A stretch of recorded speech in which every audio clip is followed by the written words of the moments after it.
Bismillahirrahmanirrahim. Assalamualaikum warahmatullahi wabarakatuh. Perkenalkan, kami dari kelompok B3 CGP Angkatan 10 Kabupaten Majalengka. Di sini kami akan menyampaikan hasil diskusi ruang kolaborasi modul 3.1, yaitu pengambilan keputusan berbasis nilai-nilai kebijakan sebagai pemimpin. Izin perkenalkan, saya Abdul Ruhul Kudus dari SMKN 1 Majalengka. Kemudian ada rekan saya Pak Eki Nuriana dari SMKN 1 Palasa, dan terakhir Pak Rustikana dari SMKN 1 Lemah Sugih. Dengan pembimbing dan narasumber fasilitator 1080 Jabar, yaitu Bapak Suratman, kemudian pengajar praktik Pak Agus Gunawan, dan Pak Abdul Syukur juga sebagai pengajar praktik.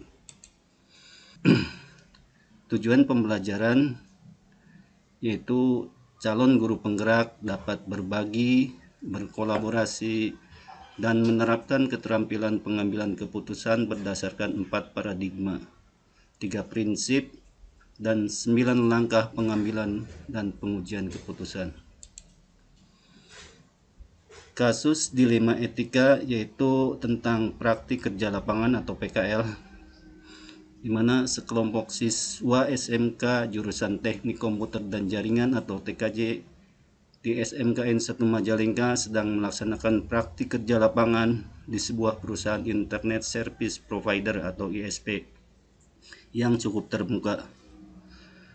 PKL tersebut dibimbing oleh guru pembimbing dari pihak sekolah dan juga pembimbing secara teknis dari industri tempat PKL.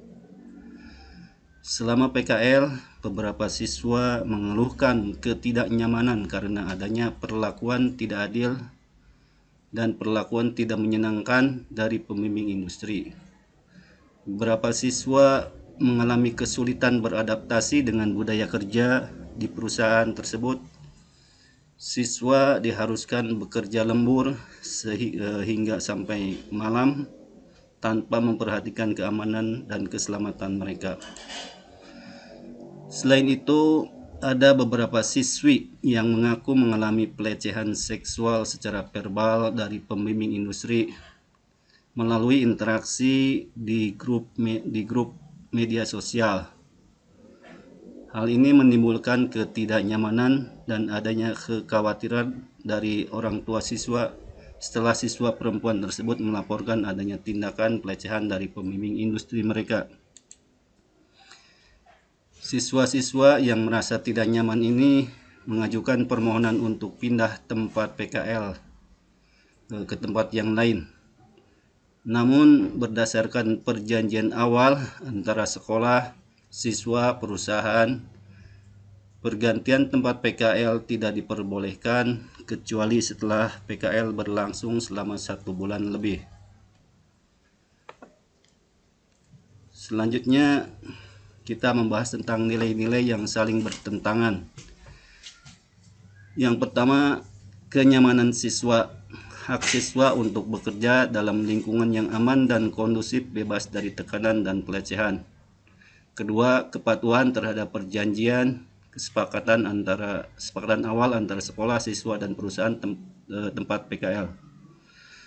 Yang ketiga, reputasi sekolah dan perusahaan, citra positif kedua institusi dalam masyarakat. Dan yang terakhir adalah keadilan atau perlakuan yang adil bagi semua siswa peserta PKL. Kemudian yang kedua yaitu pihak yang terlibat. Yang pertama, siswa atau korban perlakuan tidak menyenangkan dan pelecehan. Kemudian yang kedua, guru pembimbing yang bertanggung jawab atas pengawasan siswa selama PKL. Kemudian pembimbing industri, pelaku dugaan pelanggaran etika dan keselamatan kerja. Yang keempat, pihak sekolah yaitu SMKN 1 Majalengka, institusi pendidikan yang bertanggung jawab atas seluruh pelaksanaan program PKL. Yang kelima, perusahaan ISP atau tempat pelaksanaan PKL dan bertanggung jawab atas lingkungan kerja. Dan yang terakhir adalah orang tua siswa, yaitu pihak yang memiliki kepentingan atas keselamatan siswa atau anaknya. Yang selanjutnya adalah fakta yang relevan. Yang pertama, siswa mengalami perlakuan tidak adil dan tidak menyenangkan. Yang kedua, adanya dugaan pelecehan seksual secara verbal. Ketiga, siswa merasa tidak nyaman dan ingin pindah tempat PKL. Dan yang terakhir, yaitu MOU atau perjanjian awal melarang pergantian tempat PKL sebelum waktu yang ditentukan.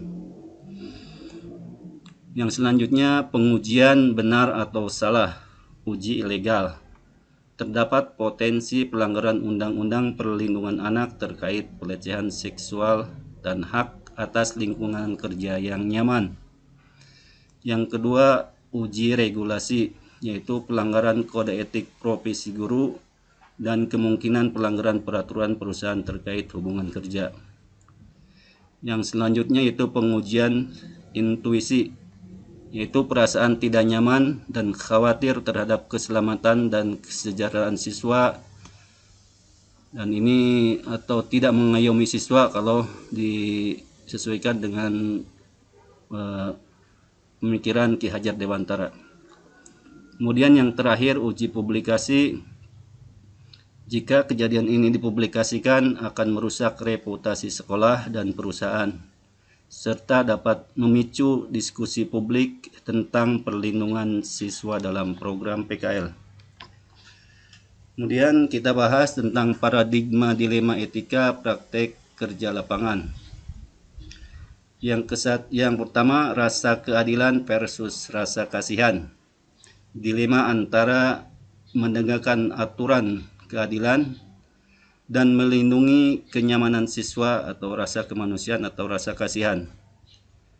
Kemudian yang selanjutnya, paradigma individu versus kelompok. Dilema antara kepentingan individu siswa yang merasa tertekan dengan kepentingan institusi atau sekolah dan perusahaan. Selanjutnya adalah prinsip penyelesaian masalah. Prinsip utilitarianisme atau berbasis hasil atau end based thinking, yaitu memilih tindakan yang memberikan manfaat terbesar bagi sebagian besar orang. Dalam kasus ini diprioritaskan keselamatan dan kenyamanan siswa. Kemudian bahasan selanjutnya yaitu investigasi opsi trilema, yaitu opsi kreatif, meminta perusahaan untuk mengganti pembimbing industri, memberikan bimbingan konseling bagi siswa yang trauma, dan melakukan evaluasi menyeluruh terhadap program PKL. Sekolah dapat bekerjasama dengan dinas pendidikan dan pihak yang berwenang untuk melakukan investigasi lebih lanjut terhadap kasus pelecehan seksual. Kemudian keputusan yang diambil, yang pertama, memindahkan siswa yang merasa tertekan dan tidak nyaman ke tempat PKL yang lebih aman dan representatif. Yang kedua, melaporkan kejadian ini kepada pihak berwenang, misalnya kepolisian atau dinas pendidikan. Kemudian keputusan yang diambil selanjutnya adalah meminta perusahaan untuk bertanggung jawab atas tindakan pembimbing industri. Yang selanjutnya adalah melakukan evaluasi menyeluruh terhadap program PKL dan memperbaiki mekanisme pengawasan. Kemudian yang ketiga, memberikan konseling atau bimbingan bagi siswa yang mengalami perlakuan tidak adil dan pelecehan tersebut.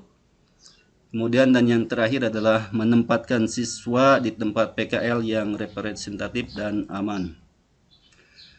Selanjutnya kita beralih ke refleksi. Keputusan ini mungkin akan menimbulkan konsekuensi seperti masalah dengan perusahaan atau reputasi sekolah. Namun untuk melindungi keselamatan dan kesejahteraan siswa adalah prioritas utama. Sekolah perlu belajar dari kejadian ini dan memperbaiki sistem pengawasan dan perlindungan siswa dalam program PKL. Selanjutnya terakhir kita kepada kesimpulan. Kasus ini menyoroti pentingnya keseimbangan antara kepentingan institusi dan individu, terutama dalam konteks pendidikan. Sekolah harus memiliki mekanisme yang efektif untuk melindungi siswa dari berbagai kekerasan dan eksploitasi. Selain itu, perusahaan juga perlu bertanggung jawab atas tindakan karyawannya dan menciptakan lingkungan kerja yang aman bagi semua pihak. Pelajaran yang dapat diambil, yang pertama, pentingnya pengawasan yang ketat. Sekolah dan perusahaan harus bekerja sama untuk memastikan pelaksanaan PKL berjalan dengan baik dan aman. Pentingnya memberikan konseling atau bimbingan kepada siswa yang mengalami trauma dan perlu mendapatkan dukungan secara psikologis. Kemudian, pentingnya evaluasi, bahwa program PKL perlu dievaluasi secara berkala untuk memastikan keberlangsungan dan perbaikan. Dan yang terakhir, pentingnya kerjasama dengan berbagai pihak. Sekolah, perusahaan, pemerintah, dan orang tua siswa harus bekerja sama untuk menciptakan lingkungan belajar yang aman dan kondusif. Mungkin itu yang dapat kami sampaikan hasil diskusi dari kelompok B3. Terima kasih atas segala perhatian. Dan sebagai penutup, kami bacakan surah Al-Isra ayat 36 yang artinya, dan janganlah kamu mengikuti sesuatu yang tidak kamu ketahui, karena pendengaran, penglihatan, dan hati nurani semua itu akan diminta pertanggungjawabannya. Demikian, wassalamualaikum warahmatullahi wabarakatuh.